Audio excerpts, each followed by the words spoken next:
हजार हजार वर्ष तଳर कथा। सेतेबेले मयूरर एपरी सुंदर पुच्छ नथिला।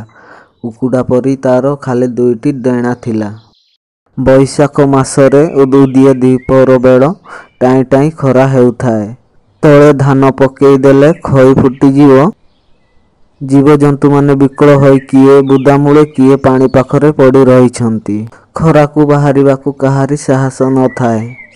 एही समय बुढ़ा लोकटी खरारे बाट चलुथाए। तले तातीकू ऊपर ताती से आउ चली पारिला नहीं। पाखरे गछ वृक्ष किछि नथिला। सेतिपाई से छटपट होई प्राण विकଳରେ आगकू माड़ी चालुथाए। किछि दूर गला परे बुढ़ाटी गोटिए बर गछ देखिला। सेठाकू आसी से गछ मूଳରେ बसी थका मारिला। बर गछ पाख गड़ियारू पेटे पानी पी गछ छाईरे शोईगला। खरारे बाट चाली चाली से भारी हालिया होई जाइथिला। तेणु सौ सौ से घुंगुड़ी मारिला। सेई गछ पाखरे गोटिए बुदाटे थिला। सेठारे गोटिए मयूर रहुथिला। लोकटी एकुटिया शोइबा देखी मयूर ता पाखकू आसिला। सेतेबेले बुढ़ा देहरु गम गम होई झाड़ बहुथाए। मयूर तार डेणारे बिंचिबाकू लागिला। एहीपरि किछि समय गला। बुढ़ा सेहीपरि निदरे घुंगुड़ी मारुथाए।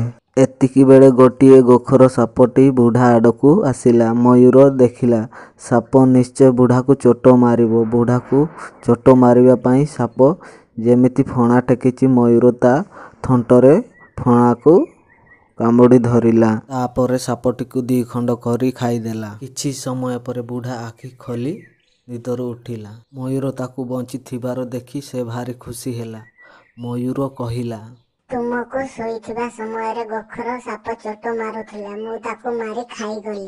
ଏହା ଶୁଣି ବୁଢ଼ା ମନକୁ ମନ ହସିଲା। ତାର ମୟୂର ଉପରେ ଭାରି ଦୟା ହେଲା। ତାପରେ ସେ ମୟୂରକୁ କହିଲା, ତୁ କି ବର ମାଗୁଛୁ ମାଗ। ତାପରେ ମୟୂର ବର ମାଗିଲା।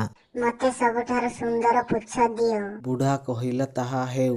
ତାପରେ ଚାହୁଁ ଚାହୁଁ ମୟୂର ଦେହରେ ଭାରି ସୁନ୍ଦର ପୁଚ୍ଛ ହେଇଗଲା। ତାପରେ ବୁଢ଼ା ଲୋକଟି କୁଆଡ଼େ ଉଭେଇ ଗଲା। ସେ ବୁଢ଼ାଟି କିଏ ଜାଣେ, ସେ ହେଉଛନ୍ତି ନିଜେ ଭଗବାନ ଜୀବଜନ୍ତୁଙ୍କୁ ପରୀକ୍ଷା କରିବା ପାଇଁ ଆସିଥିଲେ।